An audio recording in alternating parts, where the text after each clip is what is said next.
आज मैं खरबूजे की आइसक्रीम बनाने वाली हूँ। लेकिन ये तो नई बात नहीं है, ये तो आपने बहुत बार ट्राई किया होगा।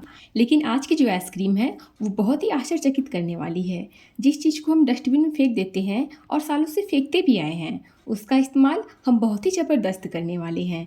और यकीन मानिए, ये जो आइसक्रीम बनेगी वो बहुत ही हेल्दी और स्वादिष्ट बनेगी। तो चलिए फिर फटाफट से देख लेते हैं कि ये जादुई आइसक्रीम बनती कैसे है। सबसे पहले हमें लेना है एक खरबूजा। अब खरबूजे को हम इस तरह से बीज से काट करके दो भाग में कर देंगे। अब जो खरबूजे के अंदर का बीज है उसे हम इस तरह से चम्मच की हेल्प से निकाल करके एक अलग से बोल में रख लेंगे। अब ये जो बीज है हमें इसे पल्प से अलग कर लेना है। तो कुछ लोग हैं जो बहुत घबराते हैं कि यार ये कैसे होगा, पर हम आपको आज बताएंगे कि आप इसे सेकेंडों में कैसे साफ़ करें।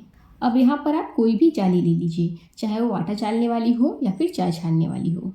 फिर इस तरह से बीज को छन्नी में डाल करके बढ़िया से रब कर लीजिए, ताकि जो पल्प्स हैं वो नीचे चले जाएं और जो बीज है वो ऊपर ही रह जाएं। फिर 2 से 3 बार हम इस तरह से इसे बढ़िया से धुल लेंगे, ताकि जो बीज है वो एकदम बढ़िया से क्लीन हो जाए।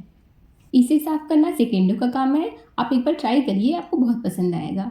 अब जो बीज है इसे हम बढ़िया से छान करके एक मिक्सी ग्राइंडिंग जार में डाल देंगे। फिर साथ में डाल देंगे 3 से 4 चम्मच पानी, ताकि हम इसे बढ़िया से पीस पाएँ। इसे पीस लेने के बाद हम छान लेंगे और आप ये जानकर हैरान हो जाएंगी कि जिसे हम फेंकते थे वो इतना बढ़िया पेस्ट बन करके तैयार हो गया है। जैसे काजू का पेस्ट होता है दूध जैसा ना, बिल्कुल वैसा। यकीन ना हो तो ट्राई करके देखिए, सेकेंडों का काम है। एकदम काजू के पेस्ट जैसा ही लगता है। और जैसा कि आपने देखा कि ये सीड्स है यानी बीज है, तो ये हेल्दी भी बहुत है। अब हमने जो मस्क मेलन लिया था यानी कि जो तरबूजा लिया था, उसके पल्प्स को हमें निकाल लेना है। तो सबसे पहले हम इस तरह से इसे काट लेंगे। फिर जो इसके ऊपर का छिलका होता है इस तरह से उतार करके इसे रफली कट कर लेंगे। तो जैसे आपको सुविधा हो आप वैसे इसकी पल्प को निकाल लीजिएगा और छिलके को हमें फेंक देना है। तो यहाँ पर आप देख सकते हैं कि हमने पूरे एक मस्क मेलन को इस तरह से काट करके तैयार कर लिया है। तो इसे पीसने के लिए हम सभी पीसेस को मिक्सी ग्राइंडर में डाल देंगे और बिना पानी को डाले इसे बढ़िया से पीस देंगे। और ये देखिए, एकदम बढ़िया से मैंने इसे पीस करके तैयार कर लिया है। लेकिन अगर आपको ऐसा लगे कि इसमें कहीं भी खरबूजे के बड़े बड़े टुकड़े हैं तो आप उन्हें हटा दीजिएगा, फिर छन्नी की हेल्प से छान लीजिएगा। अब सभी पेस्ट को हम एक कढ़ाई में ट्रांसफ़र कर देंगे। साथ में डाल देंगे 4 चम्मच चीनी। तो यहाँ पर जो मैंने खरबूजा लिया था वो बहुत मीठा था, इसलिए मैं सिर्फ 4 चम्मच चीनी का ही इस्तेमाल कर रही हूँ। लेकिन अगर आपने जिस खरबूजे का इस्तेमाल किया है वो हल्का मीठा है तो आप चीनी की मात्रा को और बढ़ा सकते हैं।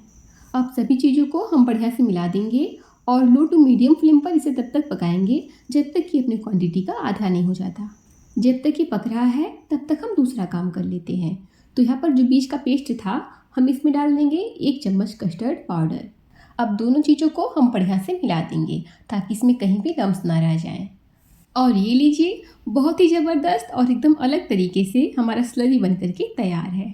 यहाँ पर पेस्ट को भी पकते हुए करीब 3 से 4 मिनट हो चुके हैं।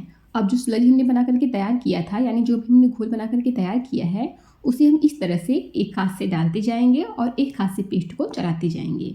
ऐसा इसलिए करेंगे ताकि इसमें लम्स ना पड़े और ये बढ़िया से एक दूसरे में मिल जाए। स्लरी को घोल में डालने के बाद हम इसे 2 से 3 मिनट तक और पका लेंगे ताकि ये बढ़िया से गाढ़ा हो जाए। और यहाँ पर आप देख सकते हैं कि जो हमारा पेस्ट है वो डार्क ऑरेंज कलर है। ऐसा क्यों है? क्योंकि जो हमने खरबूजा लिया था उसका जो पल्प है बहुत ही डार्क था। लेकिन अगर मान लीजिए कि आपने जिस खरबूजे का इस्तेमाल किया है वो देखने में खास अच्छा नहीं है तो आप यहाँ पर ऑरेंज कलर का भी इस्तेमाल कर सकते हैं। तो अब यहाँ पर ये बढ़िया से पक चुका है। हम गैस की फ्लेम को ऑफ कर देंगे और इसे अच्छे से ठंडा कर लेंगे। अब हमें अपनी क्रीम को व्हिप कर लेना है। तो यहाँ पर मैं एकदम ठंडे आधे कप व्हिपिंग क्रीम का इस्तेमाल कर रही हूँ। याद रहे, जब भी आप क्रीम को व्हिप करें क्रीम एकदम चिल्ड हो, क्योंकि व्हिपिंग क्रीम एकदम ठंडा रहेगा तभी बढ़िया से व्हिप होगा। तो अब मैं इसे करीब 4 से 5 मिनट तक हाई स्पीड पर व्हिप करूँगी। आप अगर इसे हाई स्पीड पर व्हिप करेंगे तो क्रीम बहुत ही बढ़िया से तैयार होगा। तो यहाँ पर हमें क्रीम को व्हिप करते हुए पूरे 5 मिनट हो चुके हैं और यहाँ पर आप देख सकते हैं कि जो क्रीम है वो अपने क्वांटिटी का डबल से भी अधिक हो गया है। अब जो खरबूजे का मिक्स है उसे हम इसमें ट्रांसफ़र कर देंगे और बढ़िया से मिला देंगे दोनों को। तो यहाँ पर हमारी आइसक्रीम का मिक्सचर बन करके तैयार है।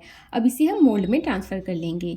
आप चाहें तो इसे लंच बॉक्स में भी ट्रांसफ़र कर सकते हैं। उसके बाद हम इसे सिल्वर फॉइल पेपर से कवर कर देंगे। आप यहाँ पर किसी भी प्लास्टिक का भी इस्तेमाल कर सकते हैं। तो बस अब इसे इस तरह से कवर कर देने के बाद हम इसे 8 से 10 घंटे के लिए फ्रिज में छोड़ देंगे। और ये लीजिए 8 से 10 घंटे के बाद जो हमारी आइसक्रीम है वो बढ़िया से सेट हो चुकी है। तो चलिए फटाफट से इसे सर्व कर लेते हैं। और ये लीजिए बहुत ही टेस्टी और हेल्दी यूनिक तरीके से हमारे खरबूजे की आइसक्रीम बनकर के तैयार है। फ्रेंड्स, यकीन मानिए बहुत ही स्वादिष्ट आइसक्रीम बनी थी और जैसा कि मैंने इसमें सीड्स का इस्तेमाल किया है, हेल्दी भी बहुत बना था। तो पूरे यकीन के साथ आप एक बार इस आइसक्रीम को ज़रूर ट्राई कीजिएगा, आपको बहुत पसंद आएगा। तो दोस्तों, अगर आपको आज की आइसक्रीम की रेसिपी अच्छी लगी हो तो प्लीज़ वीडियो को लाइक कीजिएगा, शेयर कीजिएगा, साथ ही साथ सब्सक्राइब करना बिल्कुल मत भूलिएगा। तो चलिए मिलते हैं नेक्स्ट वीडियो में। Thank you.